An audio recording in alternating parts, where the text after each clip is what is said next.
हम पहले ही सीख चुके हैं कि जब किन्हीं दो आवेशों को कुछ दूरी पर रखा जाता है तो ये परस्पर बल आरोपित कर सकते हैं। लेकिन ये आवेश परस्पर स्पर्श किए बिना बल कैसे आरोपित करते हैं? हमारा उद्देश्य विद्युत क्षेत्र की अवधारणा को समझना है। दो विद्युत आवेशों के बीच कार्यरत बल दो आवेशों के गुणनफल के समानुपाती तथा उनके बीच की दूरी के वर्ग के व्युक्त क्रमानुपाती होता है। ये ठीक उसी प्रकार है जैसे कि किन्हीं दो द्रव्यमानों के बीच गुरुत्वाकर्षण बल उन दोनों द्रव्यमानों के गुणनफल के समानुपाती और उनके बीच की दूरी के वर्ग के व्युक्त क्रमानुपाती होता है। विद्युत और गुरुत्वाकर्षण बलों के ये दो नियम गणितीय रूप से एक समान होते हैं। यहाँ जी गुरुत्वाकर्षण बल का अनुपातिकता स्थिरांक है तथा 1/4 पाई एप्सिलॉन 0 स्थिर वैद्युत बल के लिए अनुपातिकता स्थिरांक है, जहां एप्सिलॉन 0 निर्वात की विद्युतशीलता है।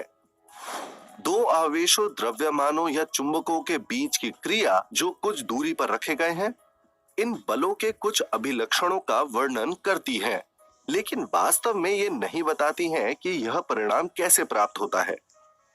अब एक महत्वपूर्ण प्रश्न सामने आता है कि प्रत्येक द्रव्यमान या आवेश या चुंबक परस्पर कैसे प्रभावित होते हैं। इस प्रश्न पर माइकल फैराडे ने ध्यान दिया था, जिन्होंने क्षेत्र की अवधारणा को प्रतिपादित किया था, जिसे अब हम आगे देखेंगे। विद्युत क्षेत्र। विद्युत आवेशों के चारों ओर के क्षेत्र में एक गुण होता है जिसे विद्युत क्षेत्र कहते हैं। ये विद्युत क्षेत्र बल आरोपित करता है अन्य विद्युत आवेशित वस्तुओं पर। विद्युत क्षेत्र को परिभाषित करने के लिए बिंदु आवेश Q पर विचार करते हैं, जिसे स्रोत आवेश कहा जाता है, जहां Q 0 से बड़ा है, और इससे कुछ दूरी पर एक धनावेश Q0 रखा जाता है, जिसे परीक्षण आवेश कहा जाता है, जो बिंदु P पर है R दूरी पर Q से। P पर विद्युत क्षेत्र आवेश Q के कारण है vector E = vector F over Q0। परीक्षण आवेश जितना संभव हो उतना छोटा होना चाहिए ताकि ये स्रोत के क्षेत्र को प्रभावित न कर सके। क्षेत्र वेक्टर E की दिशा वेक्टर F के समान है।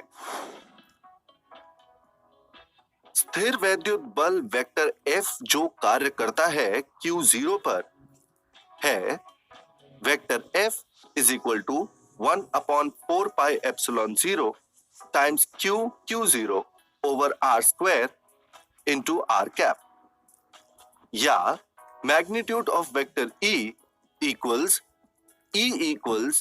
F over Q0 = 1/4 pi epsilon 0 times Q over R square.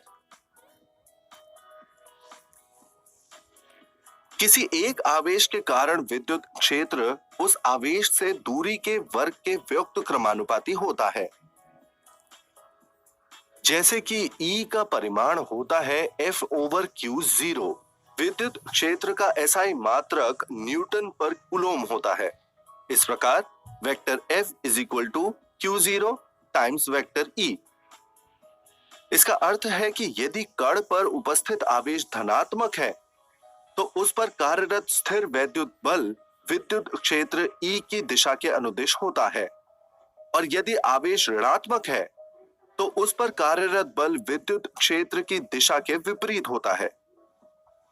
विद्युत क्षेत्र अध्यारोपण के सिद्धांत का पालन करते हैं।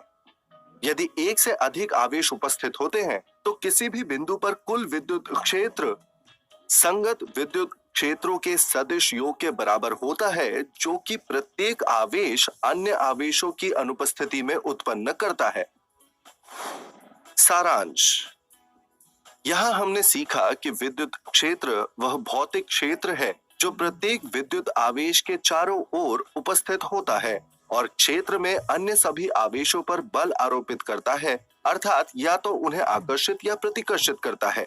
गणितीय रूप से इसे प्रति इकाई आवेश पर कार्यरत विद्युत बल के रूप में परिभाषित किया जाता है। इसका SI मात्रक न्यूटन पर कूलोम है और यह अध्यारोपण के सिद्धांत का पालन करता है। किसी आवेश के कारण विद्युत क्षेत्र अदृश्य होता है। इसे विद्युत क्षेत्र रेखाओं की सहायता से देखा जा सकता है। इन रेखाओं से जुड़ी कुछ और रोचक जानकारी जानने के लिए बने